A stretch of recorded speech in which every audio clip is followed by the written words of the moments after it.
Hello guys, मेरा नाम बालकृष्ण श्रीवास्तव है and welcome to code with BK. So इस वीडियो में हम एक जावा प्रोग्राम लिखेंगे to read input for an array of integers और हम यूज करेंगे scanner class functions.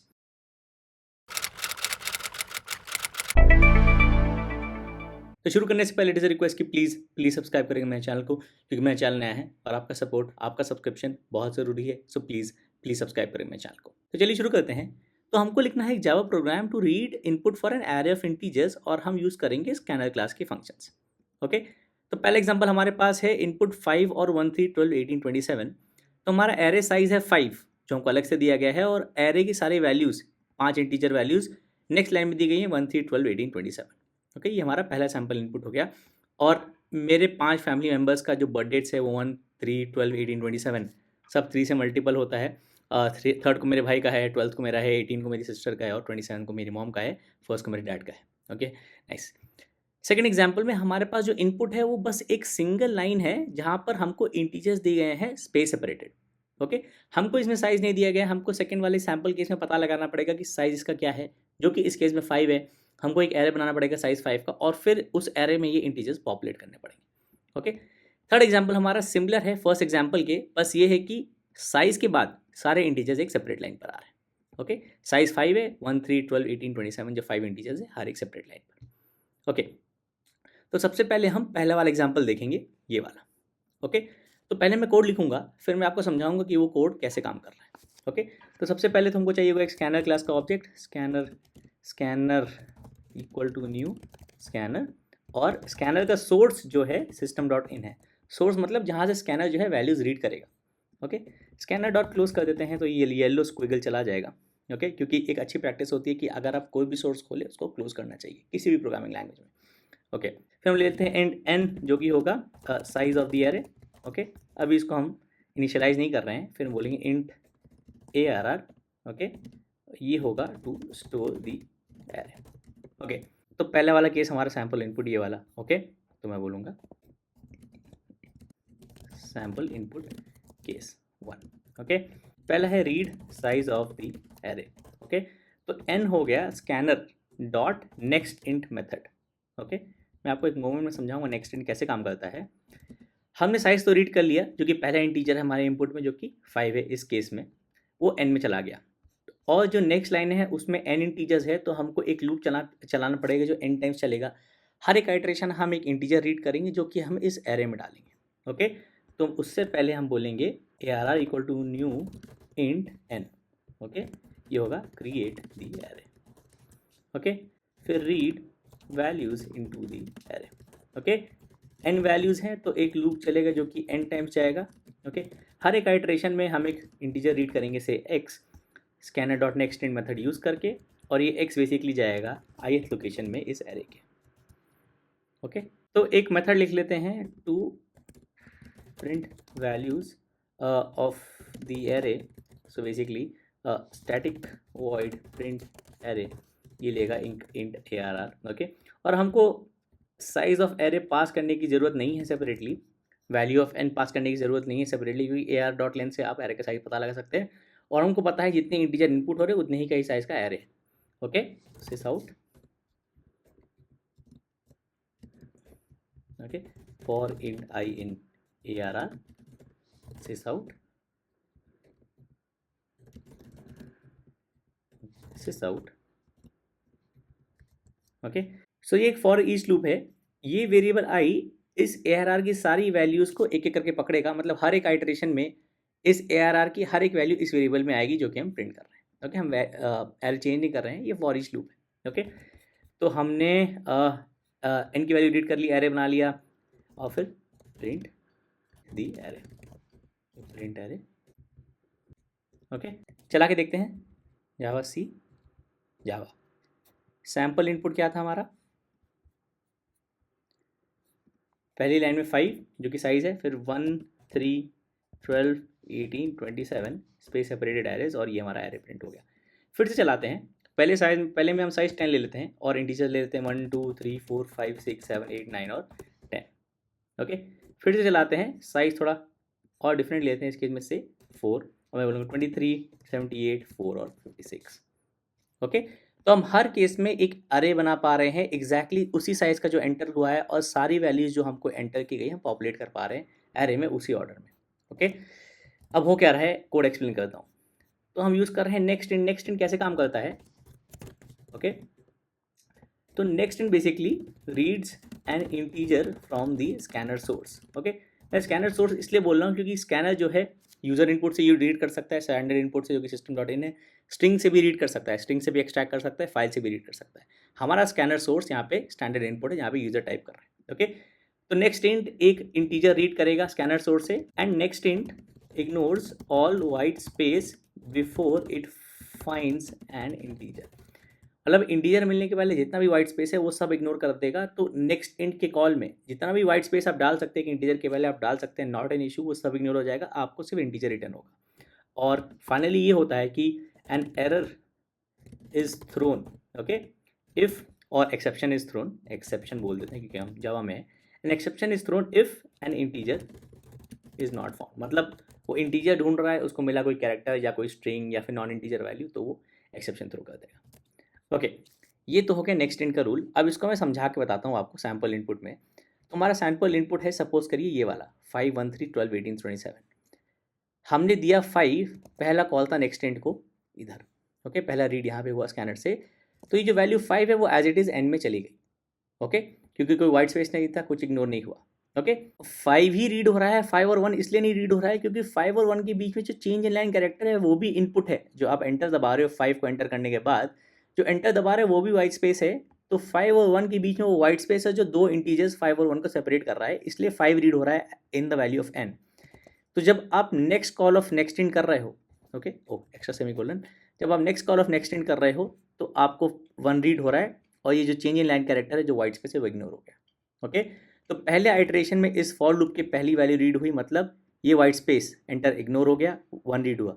Second iteration में ये वाइट स्पेस इग्नोर हो गया, 3 रीड हुआ। थर्ड आइटरेशन में ये वाइट स्पेस इग्नोर हो गया, 12 रीड हुआ। फोर्थ आइटरेशन में ये वाइट स्पेस इग्नोर हुआ, 18 रीड हुआ। फिफ्थ आइटरेशन में ये वाइट स्पेस इग्नोर हुआ, ये 27 रीड हुआ, क्योंकि हर एक कॉल नेक्स्ट इंट का वाइट स्पेस इग्नोर करेगा और इंटीजर रीड करेगा। ओके, तो अगर आप ऐसे भी कर दो, आपने कह दिया चलिए 4, फिर आपने 1 और 3 के बीच में ओके बहुत सारे स्पेसेस दे दिए, मतलब दो इंटीजर्स के बीच में बहुत सारे स्पेसेस दे दिए, तब भी आपको आउटपुट सेम मिलेगा। ये 5 इंटीजर्स रीड हो जाएंगे क्योंकि सारे वाइट स्पेसेस इग्नोर हो जा रहे हैं। ओके, दो इंटीजर्स को सेपरेट करने के लिए एटलीस्ट एक वाइट स्पेस चाहिए जो हम प्रोवाइड कर रहे हैं, उसके बाद जितना भी वाइट स्पेस होगा सब इग्नोर हो जाएगा। ओके, एक और केस चलाते हैं। अब वाइट स्पेस मतलब 1 और 3 के बीच में, मतलब या फिर कोई दूसरा नंबर ले लेते हैं, 1 और 45 के बीच में कितना भी वाइट स्पेस डाल सकते हैं। ओके, 45 ले लिया तो 18 भी ले लेते हैं। अब 18 ले लिया है तो 10 भी ले लेते हैं, और 10 ले लिया है तो 12 भी ले लेते हैं। तो 12 किसका जर्सी नंबर आपको पता है? कोई बात नहीं। ओके, 5 इंटीजर्स दे दिए, 1 45 18 10 12, एंटर दबाएंगे तो ये 5 इंटीजर्स चले गए हमारे एरे। ओके, तो कहने का पॉइंट ये है कि अगर आप नेक्स्ट इन की डेफिनेशन को याद रखो कि इंटीजर रीड होगा, उसके पहले इतने वाइट स्पेस सब इग्नोर हो जाएंगे। तो आप एक वाइट स्पेस दो, एक से ज़्यादा दो, कोई फर्क नहीं पड़ता, लेकिन दो इंटीजर को सेपरेट करने के लिए वाइट स्पेस चाहिए। ओके, ऑलराइट, एक और केस चला लेते हैं। अब मैं स्टार्टिंग में ही खूब सारा वाइट स्पेस दे रहा हूँ, तो मेरा पहला साइज ही रीड नहीं हुआ है अभी तक वो ये कॉल वेट कर रहा है इंटीजर का। ओके, तो मैंने दे दिया से 6, तो साइज है 6। अब मुझे 6 वैल्यूज देनी पड़ेंगी, 23 6 84 79, 1 2 3 4 वैल्यूज, 2 और 4। ओके, 6 वैल्यूज देगी, 6 वैल्यूज चली गई। ओके, तो इसी लॉजिक से हमारा जो थर्ड सैम्पल केस है ना, वो भी इसी कोड से चल जाएगा। ओके, क्योंकि 5 और 1 के बीच में जो वाइट स्पेस है वो चेंज इन लाइन है, फिर 1 और 3 के जो बीच में वाइट स्पेस है वो चेंज इन लाइन है, फिर 3 और 12 के बीच में जो वाइट स्पेस है वो चेंज इन लाइन है। ओके, तो अगर मैं अपना थर्ड सैम्पल केस चलाता हूँ 1 3 12 18 27, तो ये देखिए सेम आउटपुट आया जो हमको पहले वाले केस में यहाँ मिला था। ऑलराइट, तो ये कोड आप यूज़ कर सकते हैं जब आपको साइज़ दिया गया हो और उसके बाद आपको स्पेस सेपरेटेड इंटीजर्स दिए गए हो। अगर स्पेसेस थोड़े कम ज़्यादा हो लेकिन दो इंटीजर के बीच में एटलीस्ट एक स्पेस है, तो आप confidently conveniently next int use करके आप इंटीजर रीड कर सकते हैं। ओके, अगर आप ये कॉन्सेप्ट ध्यान रखेंगे तो आपको ज़्यादा डिफिकल्टी नहीं होगी।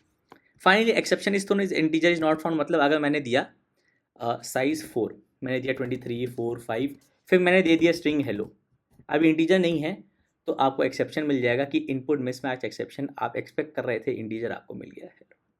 ओके, तो अगर नेक्स्ट इंट इंटीजर मांग रहा है तो उसको इंटीजर ही दें। अब ये कैसे हैंडल करते हैं कि स्ट्रिंग मिल गया लेकिन हमको इंटीजर चाहिए था, वो एक सेपरेट डिस्कशन है। अगर आपको उसके बारे में डिटेल कोड चाहिए और एक्सप्लेनेशन चाहिए तो बता दीजिए कमेंट्स में, वो वीडियो डाल दूँगा। ओके, तो ये तो कोड हो गया आपका ये वाला केस हैंडल करने के लिए, एग्जाम्पल 1 और एग्जाम्पल 3।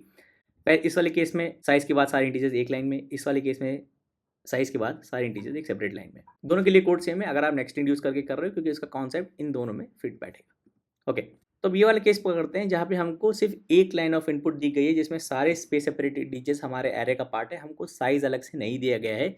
यही 5 वैल्यूज़ आएंगी एरे में और साइज़ 5 है, हमको खुद पता लगाना है। ओके, तो इस वाले पार्ट को हम कमेंट कर देते हैं। ओके, हाँ, ये वाला हम यहाँ कर देते हैं। Okay, right.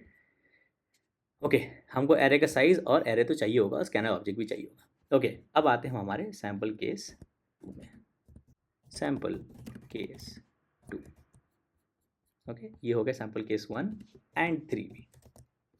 ओके, तो इस केस में हम कैसे पता लगाएं हमको कितने इंटीजर्स रीड करने हैं, क्योंकि हमको नहीं पता कितने इंटीजर्स हैं। इस केस पिछले वाले केस में तो पता था, तो हम हैज़ नेक्स्ट इंट यूज़ करके पता लगा सकते हैं कि इनपुट में कब तक हमको इंटीजर मिल रहा है। ओके, उस समय इंटीजर्स रीड कर सकते हैं कैसे।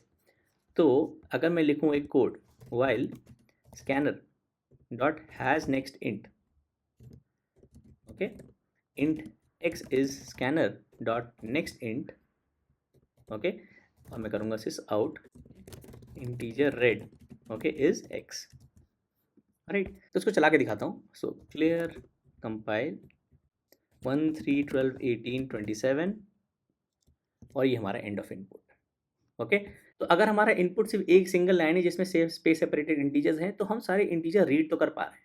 ओके, लेकिन हमको पता नहीं है कि कितने इंटीजर्स रीड करने हैं, क्योंकि ये वाइल कंडीशन चल रही है। नंबर ऑफ इंटीजर हम इससे नहीं पता लगा सकते। तो आपके पास दो ऑप्शन है, या फिर आप एक एरे साइज ले लो बहुत बड़ा, ठीक है, आप इंडेक्स ले लो, उसको काउंट करते जाओ कब तक इंडेक्स यूज़ हो रहा है, ठीक है, तो आपको साइज पता चल जाएगा, पहला ऑप्शन। दूसरा ऑप्शन, आप एक एरे लिस्ट ले लो, आपको एरे की साइज़ की टेंशन लेनी ही नहीं। लेकिन हमारा टारगेट यहाँ पर ये है कि हम एक एरे बनाएं और एग्जैक्टली सेम साइज़ का बनाएं, प्रॉब्लम हमको वो सॉल्व करनी है। तो हम इस केस में क्या करें ताकि हमको एक एरे मिले एग्जैक्ट उसी साइज़ का जो हमको चाहिए और उसमें सारी वैल्यूज़ इनपुट सेव हो जाएं जो एक सिंगल लाइन में दी गई। ओके, तो अभी हमारा स्कैनर का सोर्स ये स्टैंडर्ड इनपुट है जहाँ हम इनपुट टाइप कर रहे हैं। स्कैनर का सोर्स जो है स्ट्रिंग भी हो सकता है। कैसे, तो मैं बोल सकता हूँ scanner to read from a string. Okay, तो मैं बोलूँगा scanner string scanner, okay, variable का नाम न्यू स्कैनर, और मैं पास करूँगा एक स्ट्रिंग। ओके, तो देखिए अभी मेरे को एरर नहीं मिल रहा है, और स्ट्रिंग में मैं वही इनपुट दूंगा जो हमारा सैम्पल इनपुट है, ये चीज़। Okay, alright. कहने का पॉइंट ये है कि अगर आप इस स्कैनर सोर्स से, जो कि एक स्ट्रिंग है जिसमें सेम इनपुट है जो आप स्टैंडर्ड इनपुट में प्रोवाइड कर रहे हो, अगर आप इस स्कैनर से नंबर ऑफ इंटीजर्स पता लगा सकते हो और उनको एरे में स्टोर कर सकते हो, तो आप स्टैंडर्ड इनपुट से भी कर पाओगे। ऑलराइट, तो आइडिया क्या है, हम कोड यही वाला यूज़ करेंगे लेकिन दो बार। पहली बार में हम ये वाला कोड यूज़ करेंगे जो कि बेसिकली कर रहा है कि जब तक इंटीजर है इंटीजर रीड करो। पहली बार में हम सिर्फ काउंट करेंगे और दूसरी बार में हम स्टोर करेंगे। ओके, तो फर्स्ट काउंट। ओके, सो अगर हम n को 0 ले लेते हैं जो हमारा काउंट स्टोर कर रहा है यहाँ पे एरे साइज। ओके, मैं सेम चीज़ करूँगा, बट इस केस में मेरा अब स्ट्रिंग स्कैनर है। हम रीड कर रहे हैं इस स्ट्रिंग स्कैनर सोर्स से, हमको प्रिंट नहीं कराना है इंटीजर, हमको इंक्रीमेंट करना है जितनी बार ये लूप चला, मतलब उतने इंटीजर हमारे रीड हुए। ओके, कहने का मतलब ये है कि जब तक इस स्ट्रिंग स्कैनर सोर्स में इंटीजर है, एक इंटीजर रीड करो और नंबर ऑफ इंटीजर्स बढ़ा दो। ओके, अब मैं प्रिंट करा सकता हूँ सिस आउट इंटीजर काउंट, जो कि हो गया प्लस n। ओके, तो कंपाइल और ये वाला कोड कमेंट कर देते हैं। ओके, फिर से कंपाइल करना पड़ेगा and run. Integer count 5। Okay, दो तीन इंटीजर्स और डाल देते हैं, 8 45 -9 125 678 1000। ओके, तो 1 2 3 4 5 6 7 8 9 10 11 इंटीजर्स, तो 11 इंटीजर्स हमको मिलने चाहिए। ओके, तो पहली बार में काउंट कर लिया, तो first pass basically count, second pass is store. Okay, एक बार तो हमने सारे इस स्ट्रिंग को स्कैन करके सारे इंटीजर्स काउंट कर लिए। अब इस स्ट्रिंग को वापस स्कैन करके हमको सारे इंटीजर्स स्टोर करने हैं। लेकिन स्कैनर का क्या है कि एक बार आपने स्कैन कर लिया ना, तो आप उसको दोबारा स्कैन नहीं कर सकते। और यही प्रॉब्लम थी हमारे इस कोड के साथ कि हमने एक बार स्कैन कर लिया तो इनपुट तो चला गया, जो इनपुट जो हमको मिल रहा था। अब हमको दोबारा प्रोसेस तो नहीं कर सकते, इनपुट एक ही बार हमने सारा स्कैन कर लिया। फ़ायदा ये है स्ट्रिंग लेने का ये कि हम ये स्ट्रिंग स्कैनर दोबारा बना सकते हैं। तो मैं बोलूँगा string scanner is a new scanner again, एक फ्रेश ऑब्जेक्ट बनाया सेम लेकर। ओके, ये येलो स्क्विगल इसलिए आ रहा है क्योंकि ये चाहता है कि आप यहाँ पर इसको क्लोज कर दें। ओके, और तो कोई इससे एरर नहीं मिलेगा हमको, और यहाँ पे भी क्लोज कर दें। ओके, तो येलो स्क्विगल चले गए। सो बेसिकली जावा कंपाइलर चाहता है कि आप हमेशा स्कैनर सोर्स क्लोज करें। एनीवेज, तो यही आइडिया था स्ट्रिंग लेने का कि आप स्ट्रिंग सेम है हमारे पास, तो हम उसको यूज़ करके फिर से स्कैनर बना सकते हैं और फिर से हम एक बार रीड कर सकते हैं। तो सेकेंड पास में हम स्टोर करेंगे, तो स्टोर करने के लिए हमको एरे बनाना पड़ेगा। तो मैं बोलूँगा same cheese, okay, create the array. Okay, हमारा इंडेक्स स्टार्ट होगा जहाँ पे हम एरे में स्टोर करेंगे 0 से, सेम चीज़ करेंगे exactly. Okay, while string has next int, read किया इंटीजर और n प्लस प्लस के बजाय हमने किया इंडेक्स पर ये x और इंडेक्स प्लस। ओके, ऑलराइट, फिर फाइनली प्रिंट एरे। ओके, तो जितने ये इंटीजर्स हैं एग्जैक्टली राइट साइज का एरे बनेगा और प्रिंट हो जाएगा। तो कंपाइल और रन। ओके, जो इंटीजर्स थे वो एग्जैक्टली आ गए। अगर मैं बीच से कुछ इंटीजर्स हटा देता हूँ से, ओके, तो हमको सेम यहाँ पे भी करना पड़ेगा इस वाले केस में भी। ओके, तो कंपाइल और रन। ओके, इंटीजर काउंट अब 8 हो गया। से एक दो इंटीजर और कर लेते हैं 34 56। सो सेम स्ट्रिंग यहाँ लेना पड़ेगा 34 56। ओके, या फिर आप ऐसे कर सकते हो स्ट्रिंग इनपुट स्ट्रिंग, ये हो गया ये चीज़। ओके, और इनपुट स्ट्रिंग आपने यहाँ डाला, इनपुट स्ट्रिंग आपने यहाँ डाला। अब इनपुट स्ट्रिंग आप चेंज करते रहो क्योंकि दोनों स्कैनर सेम इनपुट स्ट्रिंग से बन रहे हैं। Upper case S. Okay, compile करते हैं, चलाते हैं। 10 इंटीजर्स, 5 इंटीजर्स और ले लेते हैं 1 2 3 4 5। कंपाइल 15 इंटीजर्स, 5 और ले लेते हैं 1 2 3 4 5। Compile run. Okay, right. तो ये आपको पूरा बताने का पॉइंट ये था कि हम स्ट्रिंग ले रहे हैं स्कैनर सोर्स में, कि जो हमको सिंगल लाइन ऑफ इनपुट यहाँ मिल रहा है यहाँ पर, उसको एज अ स्ट्रिंग रीड कर लो। अब उसको एज अ स्ट्रिंग रीड कर लिए तो पूरा एक सिंगल लाइन हमारे स्ट्रिंग में आ गया। फिर हम यही वाला कोड लगा सकते हैं। ओके, जहाँ हम एक बार काउंट कर रहे हैं और दूसरी बार स्टोर कर रहे हैं। तो अगर आप इसको एक सेपरेट फंक्शन में लिख लो, स्टैटिक, जो रिटर्न करेगा एक एरे, एक्सट्रैक्ट इंटीजर्स। ओके, तो ये लेगा एक string input string. Okay, same चीज़ करना है आपको।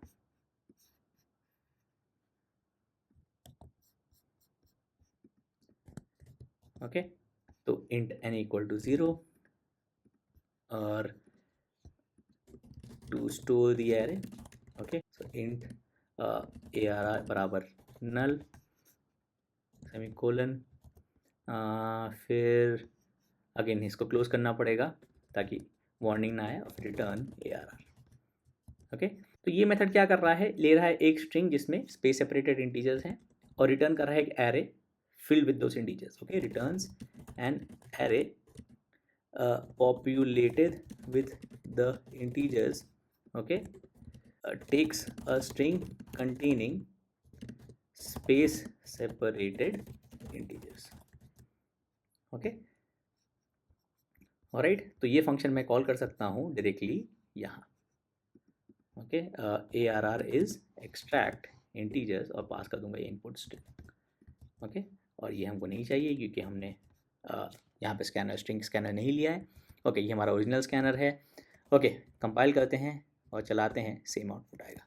ओके, वापस अपना ओरिजिनल आउटपुट इनपुट ले लेते हैं। Okay, right, compile run 5 integers, और आप कितना भी स्पेस इन दो इंटीजर्स के बीच में डाल सकते हो। ओके, एज लॉन्ग एज ये सेम लाइन पर है, क्योंकि हमारा आइडिया है कि सेम लाइन ऑफ इनपुट है। Okay, compile run. Okay, integer count अभी भी 5 है। तो हमको करना क्या है सेकंड सैम्पल इनपुट के लिए, कि बस इस स्ट्रिंग को रीड कर लेना है और इस फंक्शन में पास कर देना है। ओके, तो मैं बोलूँगा स्ट्रिंग इनपुट स्ट्रिंग। ओके, ये हो गया हमारा scanner dot next line. Okay, right, बाकी सब कन्वेंटेड है, एन की ज़रूरत नहीं है। और ओके, तो अब हम कंपाइल करेंगे और हमको एक लाइन में इंटीजर्स देने हैं स्पेस सेपरेटेड 1, 3, 12, 18, 27 और हमारा हो गया output correct. Okay, integer count 5 है। आप यहाँ पे इसको ये भी कमेंट करा सकते हो। ओके, फिर से चलाते हैं, कंपाइल करेंगे, चलाएंगे से 23, 67, 3, 45, 18 एंड 90। ओके, 6 इंटीजर्स एक एरे साइज 6 में चले गए सही तरीके से। ओके, तो ये था कोड कि आप एरे इनपुट कैसे लेते हो अपने प्रोग्राम में, एक इंटीजर एरे इनपुट जब आपको साइज़ दिया होता है, जब आपको साइज़ नहीं दिया होता है। ओके, अब इसमें और वेरिएशंस क्या हो सकते हैं कि अगर आपको ऐसा दिया गया हो कि मल्टीपल लाइन्स है और हर लाइन एक स्पेस सेपरेटेड इंटीजर है, तो अब सारी लाइन्स को रीड करो, सबको एक स्ट्रिंग में स्पेस से कॉन्कैटिनेट करते जाओ, तो आपको एक बड़ा सा स्ट्रिंग मिल जाएगा जिसमें सारे इंटीजर स्पेस सेपरेटेड है। ओके, हर एक लाइन को जोड़ के आपने एक बड़ी सी लाइन बना ली। अब आप फिर सेम ये वाला कोड यूज़ कर लो, एक्सट्रैक्ट इंटीजर वाला। ओके, तो आपके इंटीजर एक्सट्रैक्ट हो जाएंगे।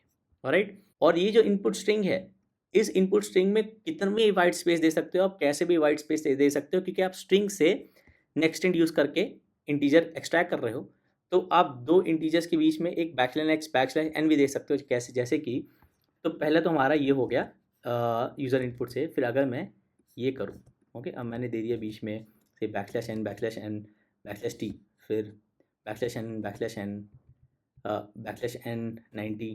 Okay, input string, sorry.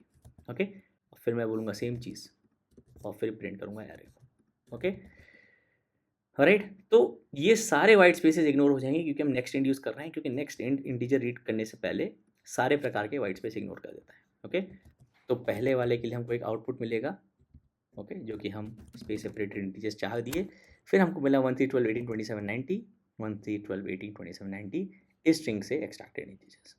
Okay, तो ये था आपका जावा प्रोग्राम जहाँ पे आपको इंटीजर एरे इनपुट लेना होता है, और हमने दो केसेस देखे जब आपको साइज़ दिया गया है, जब आपको साइज़ नहीं दिया गया है।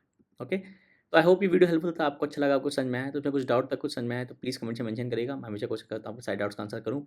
और आप कमेंट से मुझे हमेशा बता सकते हैं कि आप मुझसे कोई क्वेश्चन सॉल्व करना चाहते हैं, फिर कोई कॉन्सेप्ट डिस्कस करना चाहते हैं। सो प्लीज़ बताइएगा अपने थॉट्स इस वीडियो के बारे में, प्लीज़ लाइक करिएगा मेरे वीडियो को, सब्सक्राइब करिएगा मेरे चैनल को, and thank you for watching.